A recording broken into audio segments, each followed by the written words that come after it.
Anya, big boots to fill, obviously. Charlize was so great in this movie. You do not miss a beat. You are fantastic. Oh, love, thank you. What was looking back, approaching it as a prequel, looking back at that film, what was the most valuable thing you took from Charlize's performance that you brought to her here? Oh my goodness, I think what was very interesting was George and I were constantly having this conversation about, yes, this movie is about the myth of Furiosa, but I think what Charlize portrayed so beautifully in Fury Road was also her humanity, because she's, lived such a long time in this wasteland now. Yeah.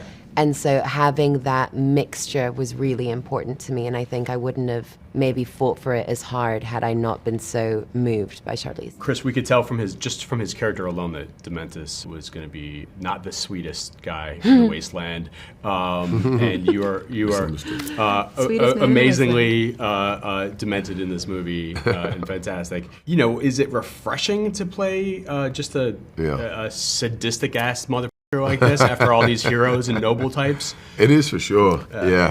Look, you want something that's a departure from whatever you did on your last film anyway, but I having played the hero for a lot of years, especially in the Marvel space, I've loved it. I've loved the opportunity where it can change a little bit, but there's the series of expectations and restrictions that you have to sort of stick to. Whereas the villain's allowed to be a bit more boundless. And then when you have a script like this that provides such meaty dialogue and there's such poetry to the way the guy speaks, it was just a sort of launch pad for one big, continual sort of exploration, I guess. And George kept encouraging that, try different things, but also to layer in elements of humanity too, and not just to sort of get caught in the villainous aspect of it, but go, okay, well, why is he like this? And how has he suffered? And what are the similarities between the two? And they're both in extreme situations, but they both respond very differently.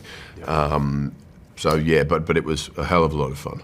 These movies are so stylistic and so cool looking that when you're watching them, you forget that, how much you guys are actually on set capturing this stuff practically. Yeah. I mean, how different was it to shoot these types of action scenes than an X-Men or Marvel or anything you guys had worked on before? I think it's so exciting because when you step onto set, it's all so real that I think more than any other film that I've ever done, I was there as an actor, but I was also there as a fan. And you just get this feeling of, oh my God, this is happening. And this is all I wanted to do when I was a kid, and we're doing it. Any day that starts with start your engine before action is pretty electrifying. You're just ready to go. It's just meticulous world building. Yeah, it's a pretty wonderful environment to respond from when the engines light up and motorbikes and cars are roaring and so on. Anya had, the vast majority of the stunt work. My character was kind of orchestrating things from the background. I drove some pretty cool vehicles and motorbikes. But ordering limbs torn apart, typical stuff. Emperor at the back. That way. Up with their forward.